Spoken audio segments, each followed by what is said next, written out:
What's going on? Welcome to another episode of the Sports Talk Eli podcast. Great to have you guys with me for another episode of Sports Talk Eli. We're trying something new with the lighting here with STE. Tell me down below in the comments what you think. If yay or nay on the lighting. W's or L's in the chat, y'all, if the lighting is fire. Today's September 20th, and we got a very fun show for you guys today. We're talking James Dolan, who has some very spicy comments about him being an owner, he told to the New York Times. We're going to talk about the Jets, the Giants. We're going to talk about running backs. We're going to talk about Damian Lillard. We're going to talk about Giannis Antetokounmpo and the future of the Milwaukee Bucks. Just a lot to dive into here on this Wednesday evening as I'm recording this. We're gonna start with today's show with this. Your boy James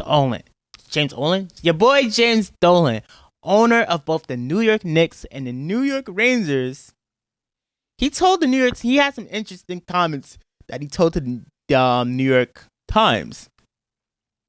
Now, I don't have it on the top of my head, but I'm just pulling it up here. Okay, he told the Times, I don't really like owning teams. The owner of one of the most expensive teams in the NBA, along with one of the better teams in the NHL, especially after recently when they made the playoffs for the first time in a long time, doesn't like owning teams. Wow. Okay. Wow. So, first of all, if you don't like owning teams, then sell the teams.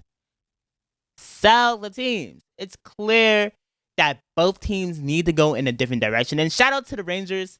Shout out to the Knicks. Shout out to the Rangers for making the playoffs last year. Shout out to the Knicks for doing the same. The Knicks over the last couple of years have been more competitive, which is really good compared to like in recent years. But still, if you don't like owning teams, then just you know what to do. Find somebody and sell the teams. Now he goes on and he talks about that the Rangers and the Knicks are near and dear to his heart, and these are his words. And by the way, I'm just reading the quotes. This is why I'm holding my phone. He hates the economics behind owning the teams, and he talks about how the fan bases are a big part of why he doesn't own these teams, why he doesn't like being an owner, I should say. So it's clear that the fan bases, who, by the way, just want to see the teams win. You are the owner. It is your job to turn these two teams into contenders. The Knicks have been staking up the joint for my entire life. I have not seen the Knicks ever win a championship. At least the Rangers have been to a couple Stanley Cups since '94, since the Mark Messier days. But the Knicks haven't been able to do that. And it's clear that these fan bases are passionate because no one's more passionate than New York fans. And clearly, we just want to see winning. And you are the owner. It's your job to turn these two teams into winners. So, yeah, when we boo you or we can't sell the team, it's for a reason. So now you're talking about you don't like owning teams. And I'm just like, bruh. It was your job in the first place to turn them into winners. Dolan is a clown. Dolan is a clown. I like his hands-off approach. I like the fact that he was willing to at least do something to try to turn these situations around. But if you don't like being an owner, my boy, then you know what to do. And whoever comes along and buys the two teams would be happy to turn them into contenders that the fan bases would love to root for. People still go to the Garden to go see the Knicks and Rangers regardless of winning or losing or not, but it's just a different atmosphere when both those teams are winning. And the same thing goes for the Yankees, the same thing goes for the Mets, the same thing goes for the Giants, Jets.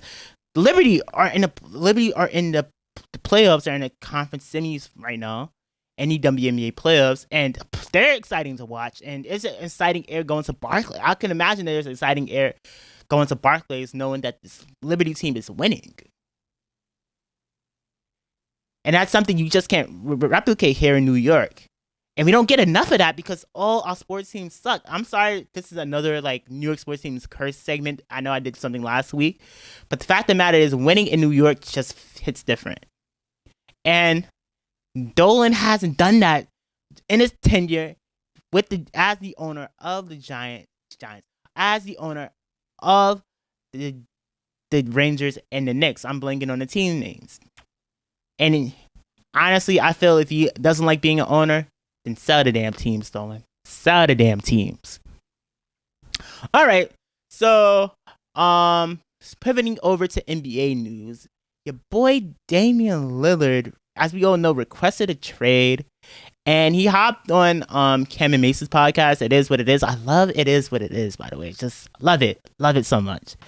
He had some very interesting comments when they asked him about his time in Portland, and I'm just gonna show the clip. Go where they want to go. I don't go into no situation just expecting to just always have my way. You know what I'm saying? I think in anything, you have what you want or whatever your desires is, and that's what I have. But if it don't go my way, I'm just like, that's what it is. But just because somebody else is willing to go whatever route they go, it's certain things that I'm just not going to do because it ain't a part of who I am. So I'm not going to ever get beside myself on, principle shit that I stand on. And that's one of them. Gotcha. Whatever is going on that's getting in the way of me getting what I ultimately might want, I'm not going to let how that play out determine, me kind of stepping off my square with, who I am.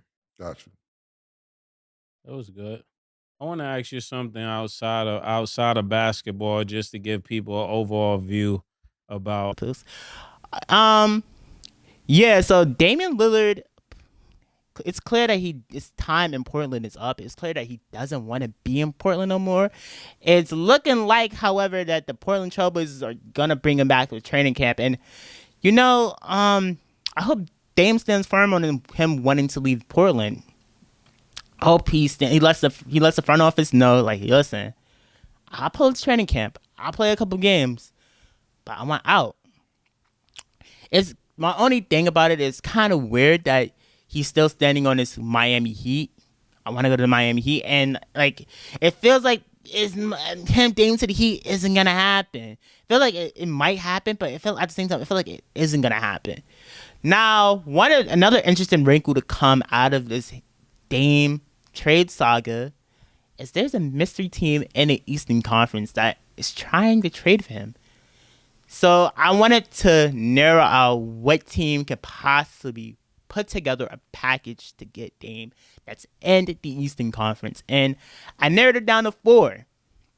Four teams. Now, two of them aren't contenders.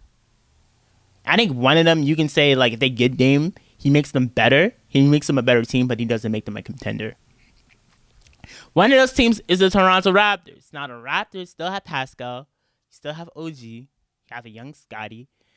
But the Raptors also have tons of young assets. You have Grady Dick, who last name is crazy. I mentioned It Is What It Is earlier, and then you're saying his last name. Like, pause. They have a bunch of picks. They still have young assets, and it's clear that Toronto is looking like a rebuilding situation. But if they are able to trade Dame, you still have Pascal, who's one of the better power forwards in the league. You still have OG, and you still have Scotty. And Dame definitely makes them one of the better teams in the Eastern Conference. And I'm pretty sure Raptor fans would love to have Damian Lillard in the six. Drake would start going to games again, by the way. So you got that also. Another team that I think can make a trade for Damian Lillard, that's an Eastern Conference team, is the New York Knicks. Now, we do have Jalen Brunson there, but Dame is a significantly better player than Jalen Brunson. And you can potentially have the two in the backcourt together if you really want to, if you're really crazy, if you don't plan on playing any defense whatsoever. I guess you can still make that work, but both pretty undersized. I really like the idea of having Damian Lillard in New York. If I'm James Dolan or whoever is Steve Mills and those guys, I would pull the trigger and try to get Damian Lillard, because The Knicks are a team that's competitive, and they're one of the better teams in the Eastern Conference. Getting Dame puts them in that stratosphere with the Celtics, with the Miami Heat, with the Sixers, with the Bucks, as a team that can potentially win a championship, come out the Eastern Conference, and potentially play for a championship, I should say. Another team in particular that I think in the Eastern Conference that could potentially try to trade for Damian Lillard is the Milwaukee Bucks. Now, it's a stretch because all of the Bucks' assets are Asian and they have a lot of expiring deals. But just the idea of pairing Giannis with Dame, two of the best players in the National Basketball Association together, is very, very, very appealing. Like, the idea of just having those two guys together definitely makes the Bucks an ideal, makes the Bucks title contender. They already are a title contender, but Dame definitely puts them over the hump. The last couple of years, they've failed to get back to the finals, and I think with Damian Lillard, they get back. Now, the only thing is, like I mentioned, that a lot of their players are either expiring or like older. So if you're the Portland Trailblazers who are trying to rebuild, probably wouldn't be the most ideal getting a bunch of older players when you want to rebuild, unless you want to bring in some OGs in the locker room. So, that's a no. That's a no. But still would be nice to see Dame and Giannis playing together. My final team is the Pistons. Believe it or not, Pistons are an actual competent team that can go out and probably compete with the top of the Eastern Conference. Yo, y'all, check it. So Sports Talk Eli unfortunately doesn't have any sponsors, which pretty mad. But, subscribe to Sports Talk Eli YouTube channel. Leave a like on the video if you're digging the video. And also, follow us on Instagram and TikTok at Sports Talk Eli. And follow us on Twitter at Sports Talk Eli 1. Following us on Instagram, TikTok means the world to me. And I would greatly appreciate the love from you guys, like, so much. So, yeah. Also, share with your friends. Share it with your friends also. That's important. And you know what I said at the beginning of the show? If you're watching this on YouTube or you're streaming on the many, many, many podcast apps I put on Dolan on, I threw all the episodes on those podcast apps. So subscribe to us there if you can't watch the videos, of course. Yeah, thank you. All right, we're back. So, Monday Night Football between the Cleveland Browns and the Pittsburgh Steelers. It was an ugly game. The Steelers won 26-22. It was ugly AFC North football, which I kind of expect between two heated rivals in the Browns and the Steelers. Bad quarterback play. Deshaun Watson does not look the same, and I'm getting concerned. It isn't before the allegations and the legal stuff. His last year in Houston, he looked so elite, like MVP caliber play. The Houston Texans was just an awful team that year, but Deshaun looked really good, and he has failed to tap into that Deshaun Watson during his time in Cleveland. And I don't know what happened. I don't know if it's injuries. Well, yeah, he did get injured, so maybe he's still trying to play back from his injury. And maybe it's the system in Cleveland. Cleveland's more of a run-heavy play-action team, as opposed to the style that he played in Houston, which was less play action and just more of him throwing the ball. If I'm gonna say the Cavs. If I'm Cleveland Browns head coach Kevin Stefanski, I would switch up that offense, especially now more than ever, where you're probably gonna have to rely on Deshaun Watson throwing the football rather than just running it. And it's a shame why they have to switch up their style. Running back Nick Chubb got injured, and now he's out for the remaining of the season, and it's a shame. Nick Chubb is one of the most electric running backs in the league, in my opinion. And the whole idea behind paying running backs is not putting up a good case for paying those guys, and it's a shame. He was the Browns' offense was centered around Nick Chubb and his running ability, and not having him for this season, for the rest of the season, I should say, is such a big blow. Such a big blow. Now, brought in Kareem Hunt to fill that hole. And I like Kareem Hunt. He's a guy who knows the system. He's been with the Browns. He was really good during his time in his first couple seasons in Kansas City and his first season back after the incident he got suspended for. He looked amazing in Cleveland, and I think he can still kind of tap into that. Not all of it, but I think some of that's still there. But he's no Nick Chubb, and it's a shame. It's really a shame. Running backs in the NFL, like, this is a big idea that's going on that we have to pay the running back, but a lot of them can't stay healthy, and that's the reason why. And it's a shame. It's a shame because I feel personally, the offense is centered around a running back, similar to Nick Chubb, similar to Bijan Robinson in Atlanta, who's a dog, by the way.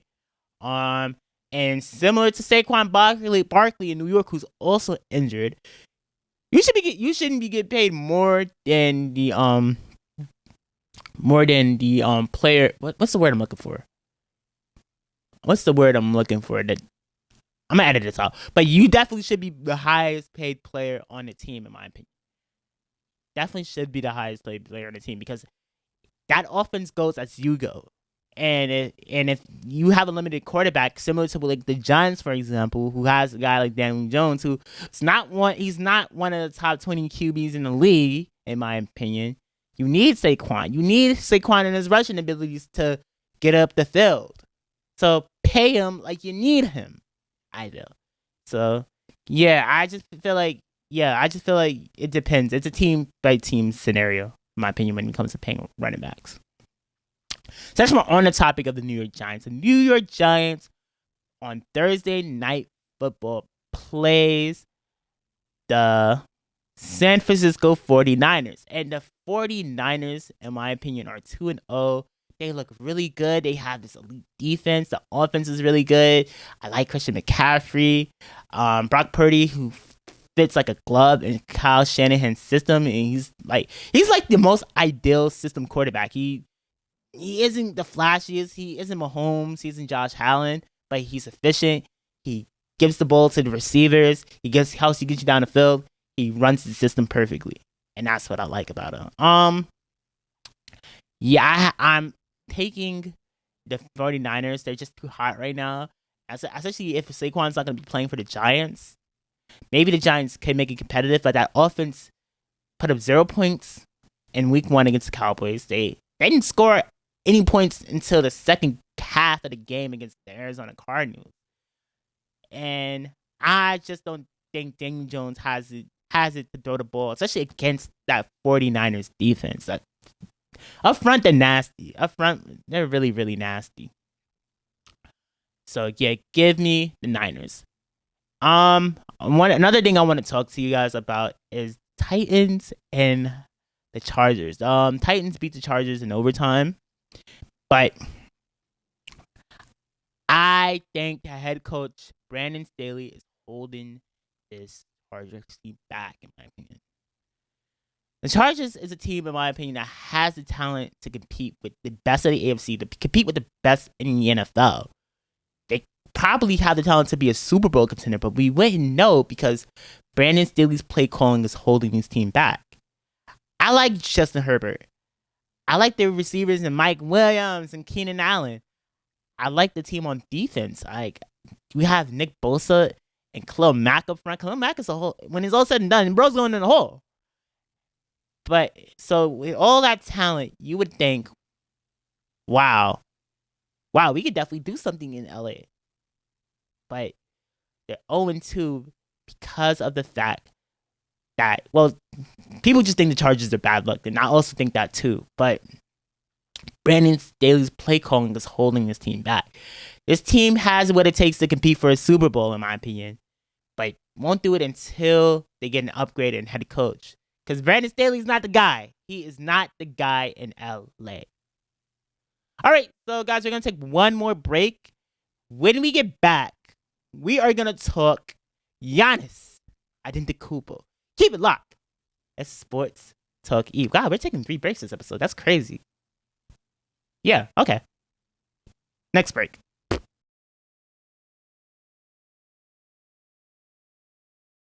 Giannis Antetokounmpo had some interesting comments on the First 48 podcast last week.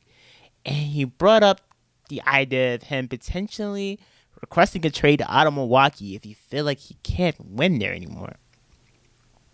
And if I'm Giannis, I understand. I feel like if you can't do it in Milwaukee no more, then look for broader options.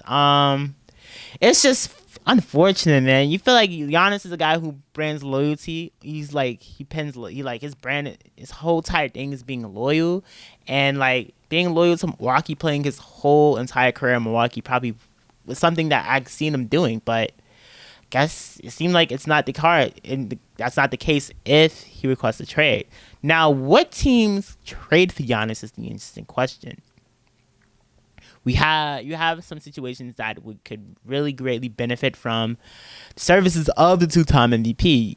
I can think of teams like the Golden State Warriors who are looking to win some more championships on the tail end of their dynasty, and getting a guy like Giannis will only help that. See the Lakers, if the AD and LeBron era ends, and it seemed like that's how it's looking, with LeBron only getting older and maybe wanting to play with his son and AD, who I think it will still be in the Lakers. I think he signed that contract earlier in the summer that's going to keep him in LA a little bit longer. But having Giannis and AD next to each other, that would be pretty interesting. I think of the Knicks, who also want to move up in the hierarchy in the Eastern Conference, and trading for Giannis would definitely get them there. Another situation that I think Giannis would thrive and love playing in is a team like Sacramento, for example, who also would look really good having Giannis. You got Fox, you got a bunch of young assets, you got Sabonis. Then you throw in Giannis, who wants to just go downhill, just want to dunk, and that free-flowing offense that also will also have people he can kick out and shoot the three. Just that would be an ideal situation for Giannis also. But I'm interested to see if he does request that trade in the future. All right, folks, that's all we have for you guys today. Thanks for watching. I hope you guys enjoyed this episode. Peace. I'm out.